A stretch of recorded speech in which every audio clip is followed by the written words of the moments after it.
Hello and welcome to Clare FM's Sideline View. Darragh O'Grady with you this evening. Coming up, we'll be looking ahead to Clare's final game of this year's National Football League when they travel to Sligo on Sunday afternoon. Clare's camogie and ladies football sides are also in action. I will also be starting a new series focusing on the GAA clubs of the county, beginning with the dual county champions. Football is first up this evening, where Clare make the trip to Sligo on Sunday afternoon to round off the National League Division 3 campaign.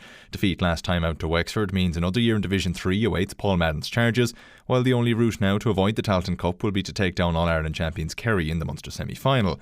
Ahead of Sunday's game, I've been speaking with Clare FM analyst Paddy Carmody, starting with his assessment of how Clare have seen their promotion challenge fade.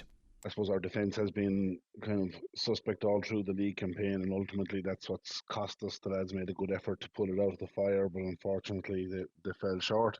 And it's probably a very unusual situation that we have a dead rubber. I can't remember the last time our Clare footballers went into the last round of the league, either not safe from relegation and no promotion to play for, but that's where they are.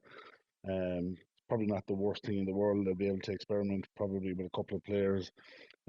Sligo will, I think they still need to win to guarantee their survival in the league. So, from a Clare perspective, you know, they'll go in relaxed. You might get a better performance that way. They've nothing to lose in this game. Said try a few new things, try a few new positions.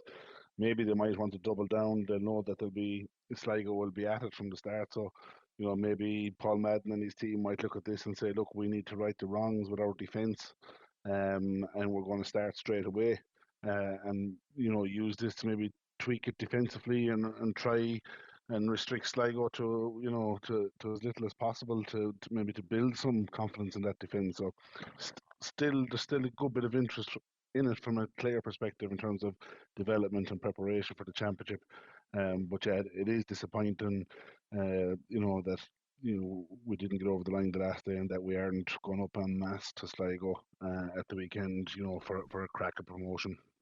Yeah, and Paul Madden was keen to stress that the last day, that although it's a dead rubber in terms of for Clare, in terms of what can be gained looking ahead to the Munster Championship, there's certainly a game that means a lot. And I suppose one of the key things is, for no matter what the side is, whether he experiments or not, to put in a full 17-minute performance, which maybe hasn't been seen in a couple of games so far this year. There is never really an opportunity at intercounty level at this time of the season where you can use a game, to test things out. So it'll be competitive. As I said already, Sligo are going to be up for it. They have everything to play for.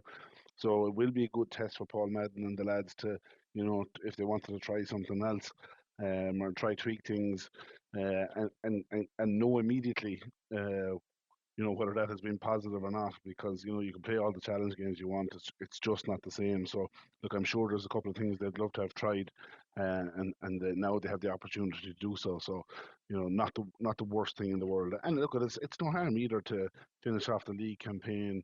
There's no pressure. They can relax. They can start planning a training camp for the next couple of weeks so they can be ready for the Munster Championship as well. So you know, eh, for the last 10 or 12 years at this stage, there's been pressure right out to the end of the leagues, and it's probably not the worst thing in the world. They can start the championship preparation a little bit earlier, while they'll be disappointed this week that they haven't, got through for something to play. What they will have is they'll have no emotional baggage after next weekend. So every other team, if they miss out on promotion or they have to plan for a league final, Clare can get straight into homework now. They can start working on bits and bobs to get ready for the championship. So mightn't be the worst thing in the world. A bit of time with a new management team as well to work on things. So we have to look at the positives, and I think that's a good one. It'll give them extra time as a group to work on things, and hopefully they iron out the defensive uh, situation at the minute, and we can look forward to a good summer. Yeah, I suppose it'll be a decent contest as well. Sligo have been strong at underage in the last couple of years, with those boys starting to come to the fore, and of course they nearly overturned Galway in the Connacht Championship last year as well. So it's not a case of going up and kind of wiping your hands with a weak team. You're going to get a fairly decent contest from Sligo, and it's something to build on, working towards that Munster semi final against Kerry. Exactly, yeah. And they turned us over last year. They were the reason we didn't get promoted last year. We went up. The game was postponed on a wet February morning. I think was postponed the morning of the game or the night before. I think the weather was bad, and we had to turn around and play it the following week at short notice. So which meant that last year's campaign we lost our break week, and I think we ended up playing 3 or 4 games back to back, and Sligo caught us, and ultimately that defeat last year meant that we missed out on promotion due to scoring difference last year. So I'm sure the lads that were involved last year would love to, wouldn't it be a nice little kickback at Sligo that if we were the reason that they lost their place in Division 3 and ended up in relegation? Now, I'm sure there won't be a huge motivation, but they'll certainly want to right the wrong of last year too.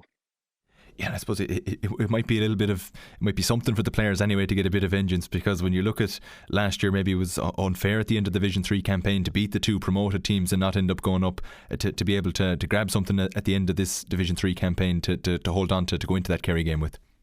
Yeah, exactly that. Like, and look at the lads, they lost out, as I said, 2 years running now, they've lost out on scoring difference, after two relatively decent campaigns, but losing two fixtures that they didn't expect to lose.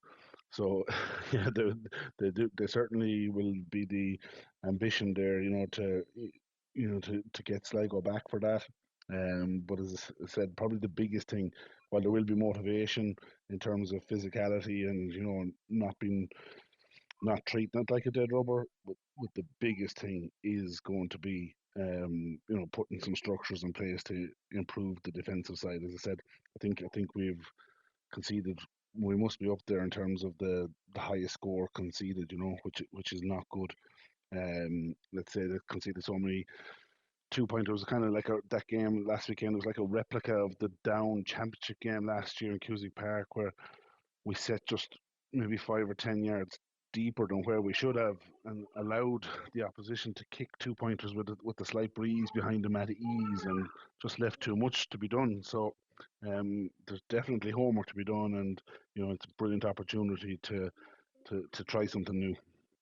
Yeah, I suppose the annoying thing is that when you look at the second half, albeit there was a huge wind in Ennis on last Sunday, when you hold them to just the 5 points in the second half, that defensive performance is there. And I know Darragh Bohannon is missing from the middle of the field, and Killian Ryan is missing as well, but you've got that potential to deliver a defensive performance. It just has to be done for the full 70 minutes.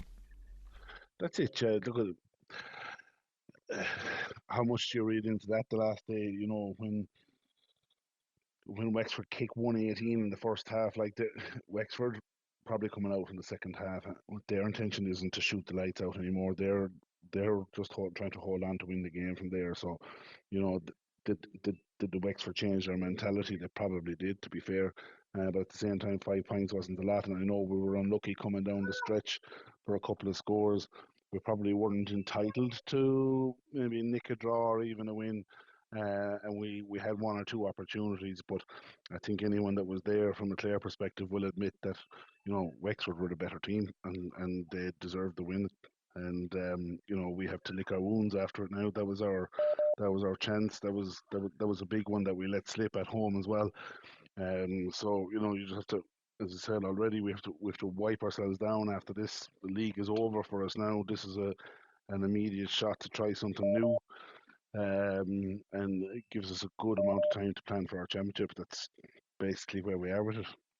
Yeah, and I suppose although that is definitely the next big game for Clare, you don't want to get too caught up in it this week anyway, and make sure that you do deliver off a round off the campaign with a decent performance against Sligo, and have that something to build on. The last thing Clare want is to come in and get turned over again, and all of a sudden you're starting from square one. Yeah, it no matter what we're saying about this on Saturday, if we lose, it'll be 4 defeats from 7. So that you know the players will want this for confidence as much as anything, that you're closing out the campaign. You can look back, uh, if we have 4 wins with 3 defeats, it's certainly a lot better than 3 wins with 4 defeats. The players will be able to take confidence from that, and park it off. They put it down. Two home performances against Westmeath and against Wexford have ultimately done us in terms of promotion. Down, we're head and shoulders above of everybody. They've proved that. They proved it in the National Championship. They're a fine, solid team. They rightly deserve to be in Division 2.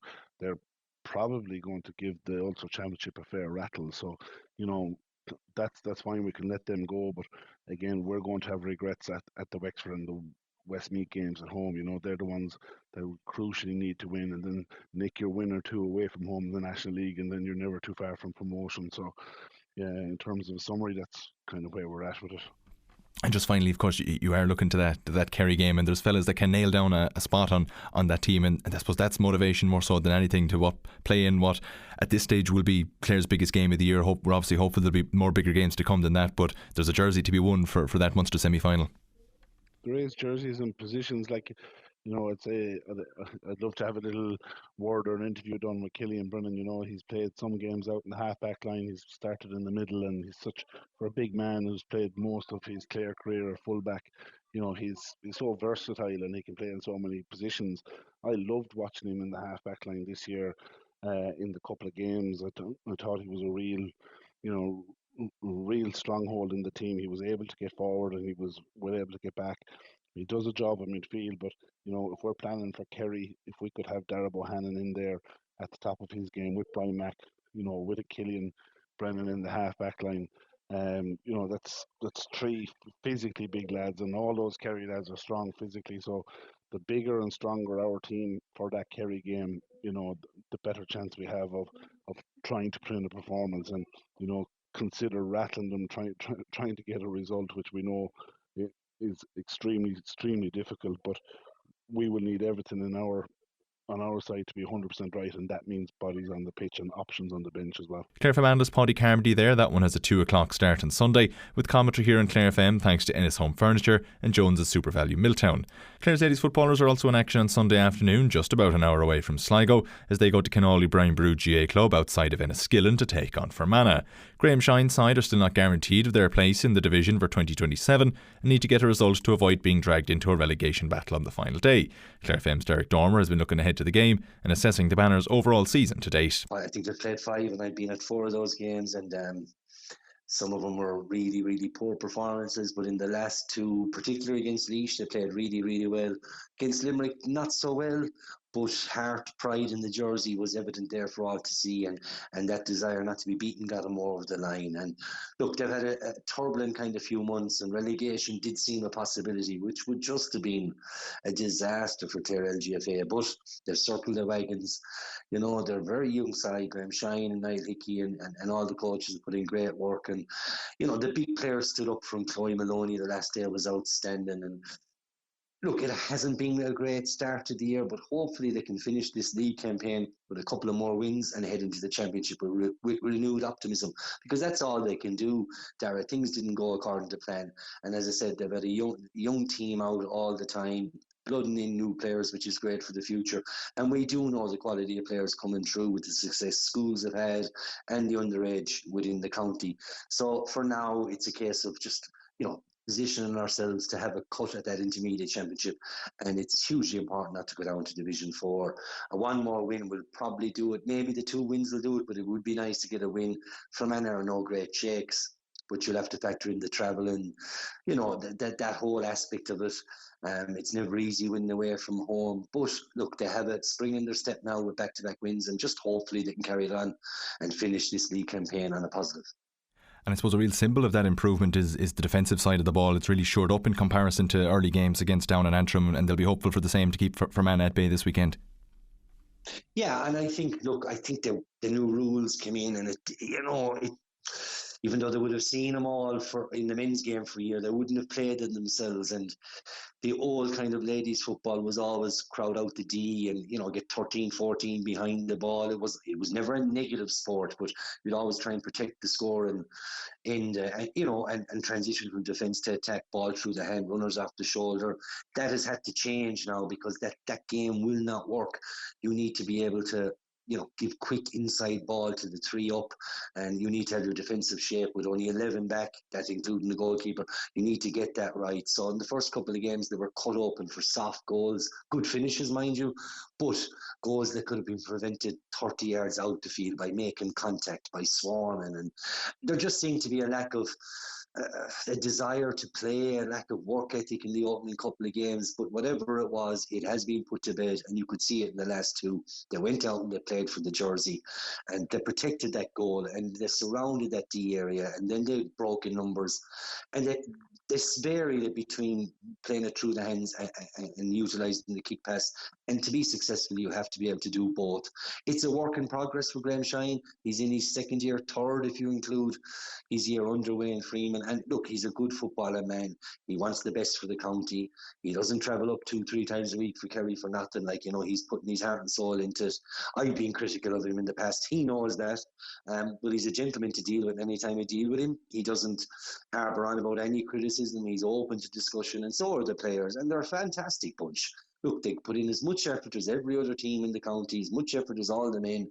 Strength and conditioning, gym work, diets, all that goes in hand with the ladies footballers.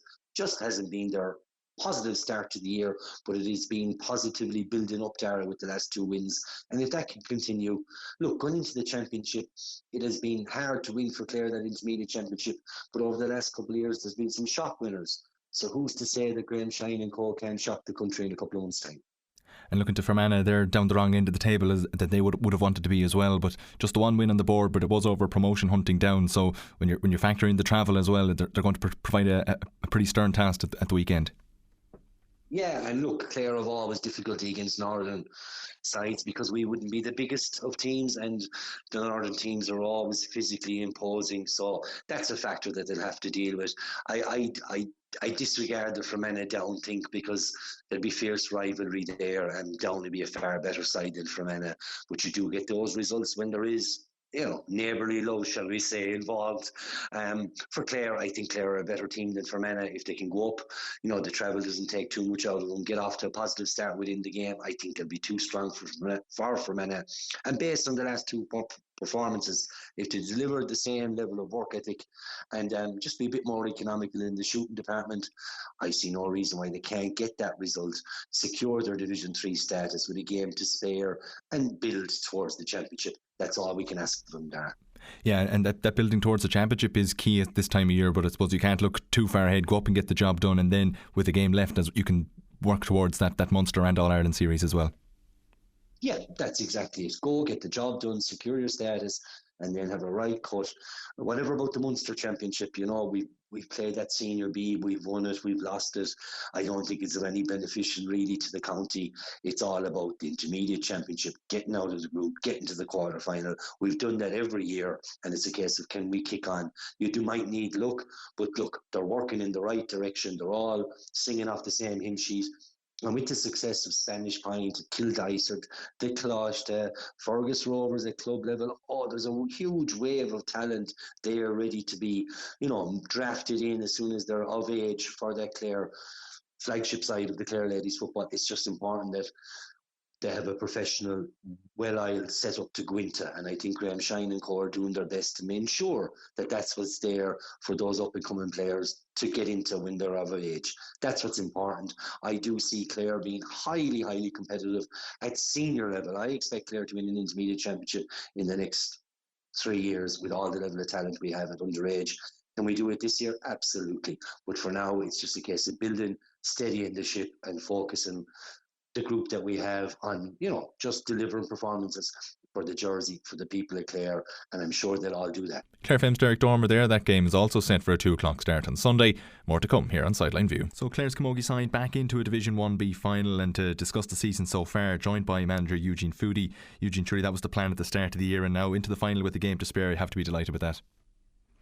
Yeah, of course. It was one of our targets when we started out last November to get back into that final. And it's important for the girls for development and improvement that we keep playing the top teams. And they've done well. We started the campaign with a draw against Dublin away, and obviously yourself, so I had to know how you're going to be first game out, and we played very well up there and came away with the draw. And then we had a home game against Wexford, we won, and away to Limerick.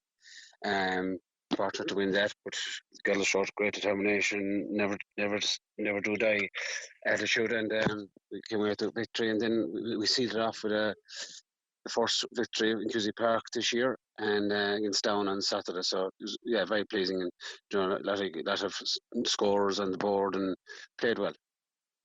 Yeah, and you look at the squad as a whole now, you've got some household names over the last couple of years, such as Anya Loughlin and Roisin Begley on the bench for a couple of games. You've got some serious strength and depth and some serious firepower there now. Yeah. And we have, there's a couple of girls back that hasn't played in a couple of years, and then new girls like Maeve Malaya, who's making her debut this year and really growing in confidence and learning the game. Lorna back is back. McNamara is back as well. Out the last 2 or 3 years with injury.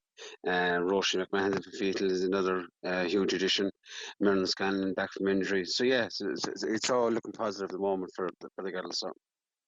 Yeah, and I suppose you've mentioned a couple of names there, but Lorna's the standout, and you've seen what she's done in the first couple of games. That got that game-winning goal down in Limerick as well. It's been such a huge addition to have her back as the focal point of that full forward line.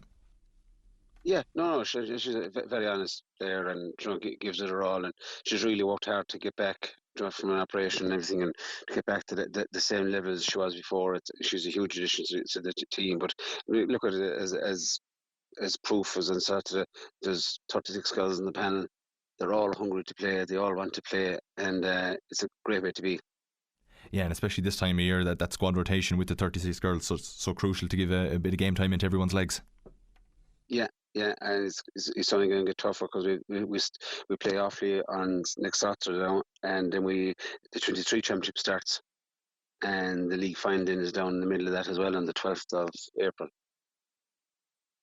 Yeah, it's certainly all guns blazing for the next couple of weeks. But if you're looking at the league campaign so far, the character of the squad is something that's really jumped off the page. When you look at the battling draw against Dublin, they've had their back and forth with Wexford in the last couple of seasons, getting that victory and then sticking all the way out to the end and getting that goal in the dying seconds against Limerick. They've shown real character in the campaign so far. Yeah, they have. To be fair, they have, and I mean the amount of work they're doing at training, and the physical side, and those long runs and everything in the winter. I mean, is really paying off, and they're all eager to perform and improve, and so we just kind of build that ring of steel around us, and as is always says the girls. I mean, home games you have to make in us or wherever we play, kind of a fortress, and make it really difficult for teams to come here and take points off us.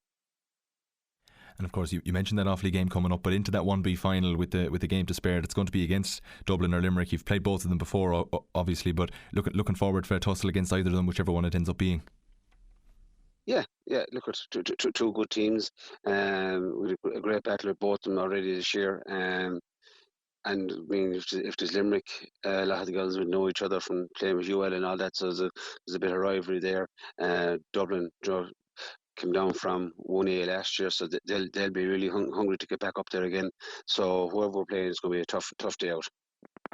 Yeah, and that hunger to get up to 1A is evident throughout the entire division. 1B, you've got such serious quality that you want to test yourself up against in that 1A division. It's crucial for the development of any team, but especially Clare camogie, to get up into 1A and really test yourself against the cream of the crop in the country. Yeah. Look at it. It is. I mean, you always want to play at the highest level and be pitting yourself up against the likes of the Corks and Tips of this world day in day out, and and our girls are really eager and looking forward to that. And hopefully, whoever we play, that we can put in performance and the result goes our way. Yeah, I suppose a couple of big developments off the field for Clare camogie this year as well. I suppose the main news at the start of the year was the team wearing the same jerseys as the men's team. I suppose in terms of morale for the group, what did that do? Oh, it was huge. It was a huge bonus to get Pat O'Donnell on board as a sponsor. Sure, this integration coming up and all that, and we're one of the first and second counties to get it done. I think Kerry have it done as well, so we're there. But I mean, for the girls and to be able to, when we told them, announced them, there was huge surprise and delight in the group. And it's great for Clare camogie to have a high profile man like Pat O'Donnell sponsors. I mean, he's been the backbone of Clare GA for as 30 years, I suppose, as sponsoring teams and all that. It's great to have him supporting the ladies now as well. And he's also supporting the minors, which won the weekend as well. So it's great. Yeah, and that's got such a huge trickle-down benefit, I suppose, for future generations. When you're looking at any Clare team, whether it be Lorna Marker, whether it be Tony Kelly, they're kitted out in the same jersey. Yeah, that's. I mean, it's great. It's great. It's great for those girls now. They're kind of on a pedestal with the boys. I know the boys get all the plaudits, but it's nice to see the girls getting recognised now as well with the same sponsor. And I suppose the week just gone had the Clare camogie race night as well taking place in the Grove. A night of good crack was had, I'm sure. Yeah, and look, I want to take this opportunity to thank all the sponsors, anyone, the people who placed ads. Right? There was over 570 horses sold as well. So all those people who contributed to that. It was a great night, and we had a few winners on the night, and we had a bit of crack, especially after winning and getting that final spot sealed down later on in the afternoon. The girls were able to enjoy themselves in and have a night off.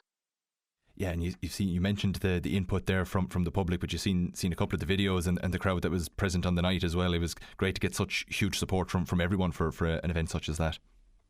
Yeah.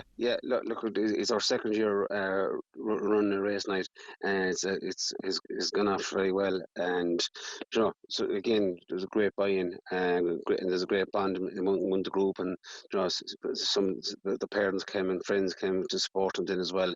And it was just a night of good crack and fun for everybody. Yeah, so whether it be on the field or off the field, the momentum kind of snowballing for Clare camogie at the moment, and hopefully it stays going that way. That's the plan there. That's what we're trying to do, and build it every day we go out. The views there of Clare camogie manager Eugene Foodie ahead of tomorrow's game. For more on this, former All-Ireland winning coach Anne-Marie McGann has been looking ahead to the areas they'll focus on this weekend against Offaly with Clare FM's Dara Dolan. Down started very strong with 1-1 maybe within the first 5 minutes, and you were thinking, God, there could be a battle on our hands here, but Clare really took over and had really good performances. Okay, a number of the players were out with kind of niggly kind of injuries, nothing too severe, but everyone and anyone that came in have most certainly put their hand up for their spot play against Offaly, and in particular I suppose for the 1B final. And I think coming into this weekend they will bring a lot of positives from that down game. Their shooting was excellent, their decision making was excellent, and I suppose Eugene and the management will be really happy with all the changes that they were able to make and get that important game time into the girls, I suppose, when we're coming into the closing stages now of the 1B. Yeah, and you'd expect plenty of changes for this game as well. Of course, on paper, Offaly are fighting off relegation, but that naturally means this will not be an easy contest of any sort. So whoever is put out there to play at the weekend, it's going to be a tough game, and it's a serious opportunity, as you said, to put your hand up for a jersey in the final. I suppose management maybe are in a little bit of a tricky situation. Do you go with your full strength team and keep the foot in the throttle really, because you want to have another win as you're heading into the final, but also you want to, I suppose, get a bit of game time into another couple of girls and give them that opportunity to put up their hand. So although it is probably a little bit of a headache, I suppose, for Eugene and the lads, it's also really positive that so many girls are really putting their hand up to try and get in that starting 15, either against Dublin or Limerick, I suppose, in the 1B final. But it all bodes well so far. They've been successful in all their games. They've had a few tough tests, I suppose, obviously with the draw against Dublin and the narrow win against Limerick, but they've been able to withstand those kind of challenges. I don't think that Offaly maybe will push up too strong of a challenge the weekend. I think Clare will do well to get over them again, but it's about, I suppose, pushing everybody on and giving them the opportunity to say, listen, I want to be playing in that final, and everybody getting their chance. And I think that as a team and as a management, they're in a really strong position going into this Offaly game and obviously into the 1B final on the 12th of April below Nolan Park. Yeah, and in the grander scheme of things, it was amazing to make the All-Ireland quarter-final last year. Of course, we came up against a strong Waterford side. Disappointment in the 1B final last year, came up against a strong Antrim side. What would it mean for camogie in this county if we were to get back up to 1A? Yeah, it's your flagship team and you want them to be successful. And I suppose the first and foremost thing I'd say that the management team were saying, we're taking every game as it comes, I suppose, in the 1B. But it's important, obviously, that they would have had that major goal at the end would be to be in the final.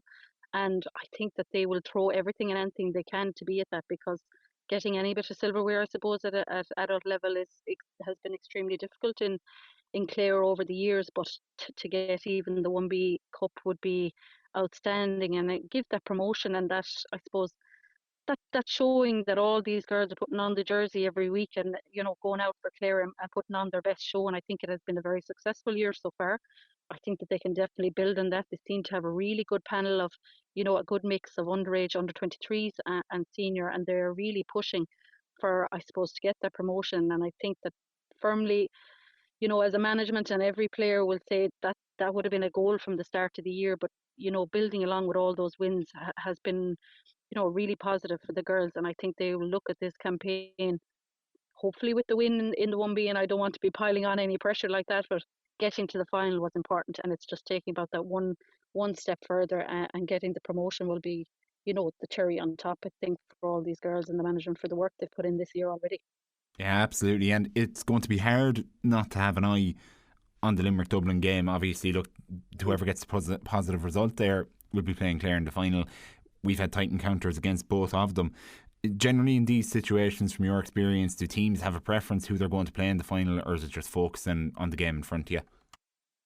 Well, I think they'll be focusing on the game that's coming in front of them. Obviously, the first game out against Dublin was a good, tough test. It was very physical. And Clare, I think it was important not to come away with the loss. And, they were coming down with that draw and obviously had some points on the board, and that has stood them now, being at the top of the table. But again, they showed savage resilience in the Limerick game. Came down to maybe the final 5 or 6 minutes, and, they were able to get those scores where some teams might crumble under the pressure. They have shown that resilience this year, and I don't think they'll mind really who they're going to be playing. But I think that anyone that comes up against Clare this year will have a tough test, and every girl will want to be playing and starting on that 15 come the 12th of April. Clare FM analyst Anne-Marie McGann there. That game starts at 2 o'clock tomorrow afternoon in Zimmerbeim at Parc Asog, and we'll have updates across the afternoon here on Clare FM. Up next, we start our new club profile series here on Sideline View. This feature, More Than a Club, is funded by Commission Naman with the television licence fee.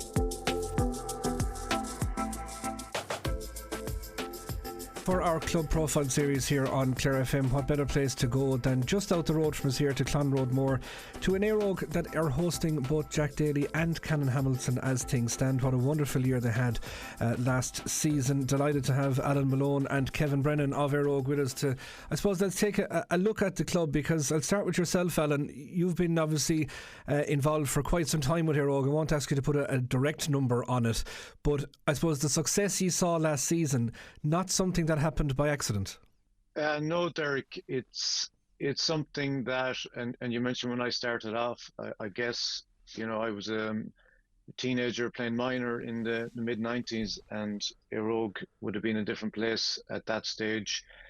And football, for me, was, our senior team I would have started off playing with Ennis Fogs, which was a combination of Éireog and Dura Bearfield. That was an initiative then from Tony Honan, say Donny Buckley, Matty Fennell would have been involved then. And it was put together because we didn't necessarily have the senior players needed, the number of senior players needed to put a senior team together. So for me, it was looking at those lads going straight out from minor and playing with the Fogs. And it was something that you really wanted to play senior football, and it was great for the club at that stage. But feeding into that, we had very successful minor team in mid-90s. We won 3 in a row, and I think that fed into the senior status, where 1995 we won intermediate football, and then obviously went on to play senior after that. But yeah, it was a different landscape for the club compared to where we are at the moment. But we had to start somewhere, and men like Tony Honan at the very beginning, for us, just had an image of where we wanted to go. And I think also for the minors at that stage, with a very good group of players coming through, and we ended up in the late 90s representing Clare as well. So I think it started from there. And Kevin, I suppose that notion of what we'll call the modern day Éireog and the modern day Dura Bearfield having to come together for numbers, is, if you said that to somebody now that didn't know the history of it, they'd wonder what you were talking about, because obviously numbers have exploded. And I suppose one probably creates a problem for the other, insofar as the numbers in Éireog now at the moment, a brilliant problem to have, I guess, in many ways. Your academy is absolutely booming. I know Friday evenings there to be mad to try to get parking and parents and coaches and everything that can be. So isn't it some turnaround in a relatively short space of time? Yeah, it's absolutely fantastic. And I know With it obviously comes challenges, but I'm sure you've listened some listeners from North Clare and West Clare where the challenges are probably more profound in terms of getting numbers together to field teams. But I suppose with the huge numbers that we have, there are challenges in terms of facilities, in terms of coaches. But we've a great volunteer base, and there's two really good clubs in Ennis now between Airog and the Banner that cater for boys and girls in hurling, Gaelic football, camogie, and ladies football. When we're just really, really proud of where the club is at the moment at all levels. And Kevin, like that aspect of the club being inside in the middle of the town and, trying to create that community element, I know it's something that obviously you would have seen from a family perspective with the backing that G got with Laura's vaccine and all the rest of it. To have Airog as a community, as a family hub, as that centre, hugely important, isn't it? Absolutely, and there's a huge work going on beyond the scenes. When I started my journey in Airog after coming out of the urban board at 13 and 14, I think we were, as most clubs were, solely focused on training and games, whereas now there's so much more to the club, and I think great credit has to go to the executives and previous executives, and Noreen Vaughan in particular, our healthy club officer, who is launching initiative after initiative to get, I suppose, Airog into the community. She's launched the All Stars programme for children with additional needs. She's been involved in the Dermot Early Youth Leadership Programme. There's a walking club over Wednesday night. The Gaelic Mothers and Others is thriving. So there's huge other areas in the club that are going really, really well, that are getting Airog, I suppose, in a different light into the community. And Alan, like you obviously saw this firsthand in the journey that you went on, and of course the football success you've had in recent years. But in a simplistic way, you'd hear a lot of people saying, "Well, sure, look, they're inside in the town, they've loads of numbers. Why shouldn't they be winning?" But there's a lot more to it than that. Well, there is, and being in an urban environment, you obviously have challenges with regard to other sports and competition from other sports. But I think it's quite healthy if you look at it. Lads are playing rugby, soccer, athletics, and that's all complementary towards each other. And to be honest, there is room for all those sports. And if you look at it in a clear way and work around it, it's not just about GA either. It's about encouraging people to play a sport, and particularly younger children to be able to kick a ball, go running. It's all about encouragement. And when we're up at the club, it's not even about winning and competing. It's about having those numbers and retaining as much of those numbers as you can through to late teens, adult level, where everybody can contribute to the club in some way, because every child that is brought up to Airog, they have a family member coming up as well, whether it's a mother or father or sister, brother, and they're all coming up, and there's such a family atmosphere up there over every time the academy sessions are on, every time there's matches being held up there, people are meeting and greeting. We have a new cafe, the Clan Road Cafe, opened up in the club there recently, and they're there as well just to host people. So it is a great family occasion, and as Kevin said, it's on the back of a whole lot of volunteers putting a small bit in their corner, but it's contributing to the overall ethos of the club.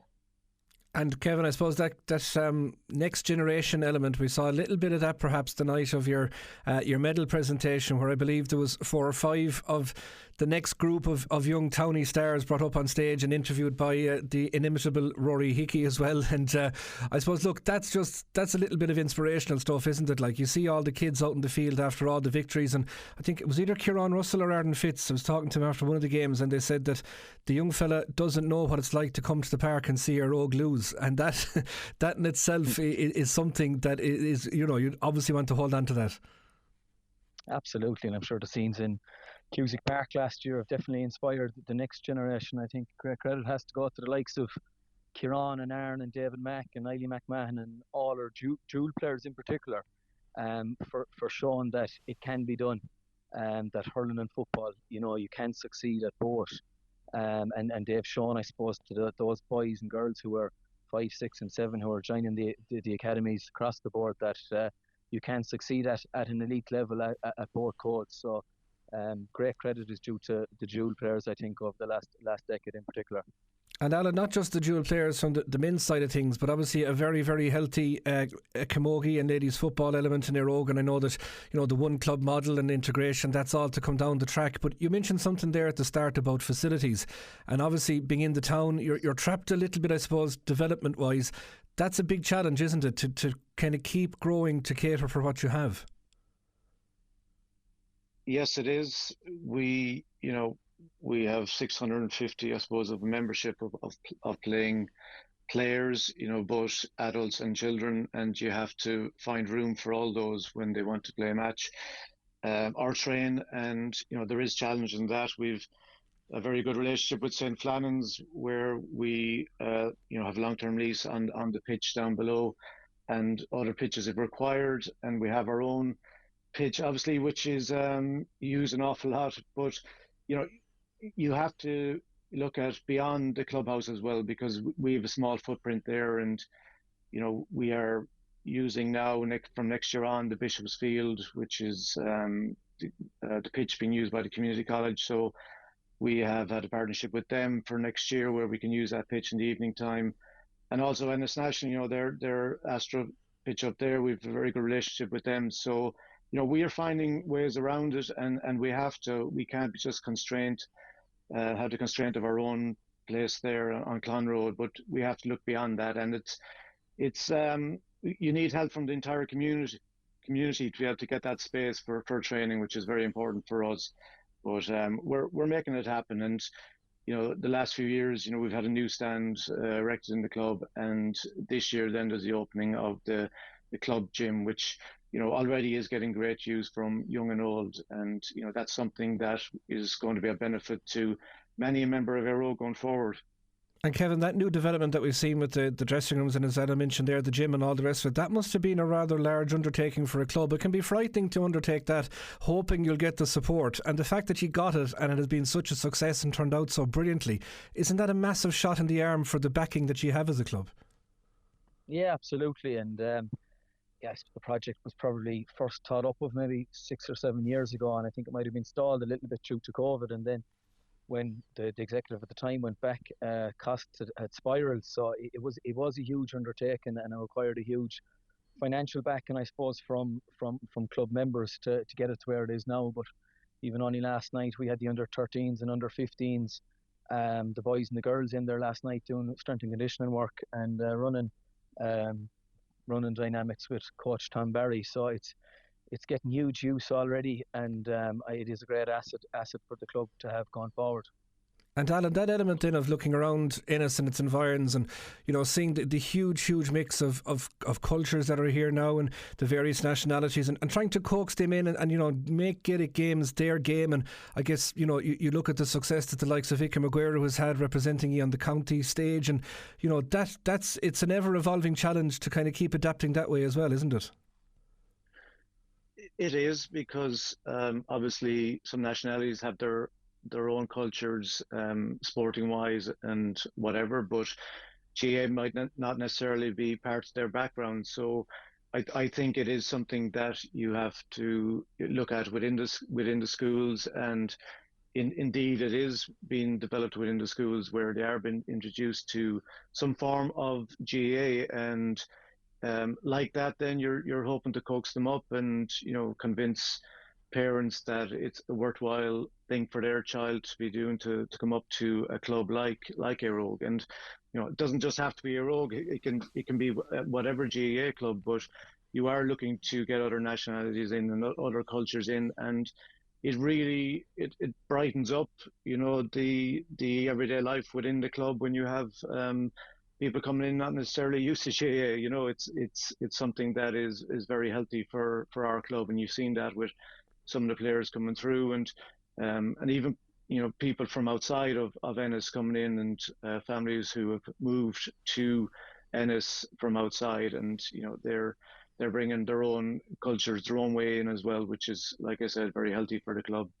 And Kevin, I'm conscious we've kind of spoke a lot about, we'll say, the underage and maybe the more elite level side of the club at senior level, but obviously there's the junior championships, there's the junior leagues, there's all that as well, where you're catering for lads that maybe enjoy the social side of it that little bit more as well. And I suppose that's important too, that it's not all about 5 nights a week in the gym and 2 games at the weekend.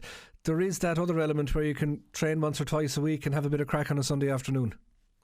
100%, Derek, and I think that's what the GA has to be about. And I'm involved with the under 13 team at the moment up in Airog, and you would say that to the players. There is obviously players in the dressing room who want to be like your David Reedys and Shane O'Donnells and Nick Mogueras, but it's not all about that. And we have to make sure that we cater for everyone of who, regardless of where their interest levels are at, that there really should be a social outlet as well in terms of preparing teams and making sure that we have teams at adult level for all ages. And I think it is something that we've definitely improved on. I know maybe 6 or 7 years ago we might have just had a senior team and a junior A team, whereas last year was the first year in the club's history where we fielded 4 teams at adult level in hurling and Gaelic football. So I think, as you say, it's just so important that everyone is aware that there is a game at some level for everyone.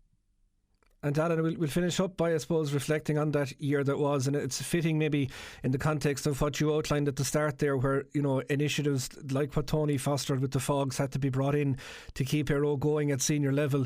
And then you see the year like you had last season. I mean, those scenes at the clubhouse when you had Jack and the Cannon together, for guys like you that soldiered in the tougher times, shall we say, that must have been so special. Well, it is, because like you said, you know, I played in the county final my first year and lost it, and it took another 10 years before I won a championship. So when you see Jack Daly and Cannon Hamilton coming in into the clubhouse on the one occasion, it's really special. And you know, I have to give great credit and kudos to the players involved, and they have driven this themselves for the last number of years. And every time they go out, they have a certain set of standards, and that might be playing in a Cusack Cup match on a March morning, or you're playing in Cusack Park on county final day. They still have their same standards, and what they're doing is setting a standard for the whole club. And they're coming back, they're giving their time then to the younger players after they come back with these trophies and cups, and the players looking up to them and going, I want to be like you. And you know, we're creating a pathway then for these younger players to be able to get to that point. And we understand that not every young player is going to maybe get to that elite level, but at the same time, it's all about developing them, keeping them playing sport, and you know, having a smile on their face for a lot of the time. And that is what it's about, I think, for a lot of us. And Kevin, just to finish up with the hurling side of the house, because obviously it was one that you had longed for quite some time, and there had been missed opportunities, harsh calls, close calls, all the rest of it. A nervy enough kind of a county final, given that both teams knew there was major history on the line. But what was it like when that long whistle came and you just saw that sea of red descending on the park? Yeah, it was fair sweet, Derek. I think, as I said, we'd been knocking on the door for a good few years. I think we'd been in quarterfinals for 10 years previous to getting over the line, and in the last 4 or 5 years, I'd say in particular, we felt we had a group there that was good enough to get over the line. We had the heartbreaking loss, I think, in 2002 or 2022 to Ballier, and I remember leaving Cusack Park that day thinking, you know, we could end up in Drumcliff here without seeing Aero win a Cannon Hamilton. But it was just an unbelievable feeling to get over the line against a really good Clooney Quinn team, and then for the footballers to beat Bearfield the following week and to do the double. It really was a memorable year, stuff of dreams, really.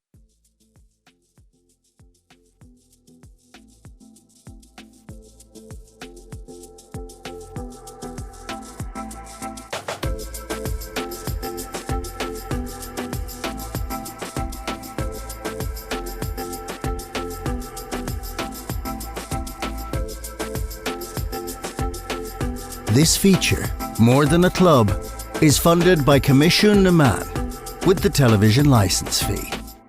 And we'll be hearing from plenty more clubs across the county over the coming weeks here on Sideline View. That's where we have to leave it for this week though. The West Wind is up next. Enjoy the rest of your Friday evening.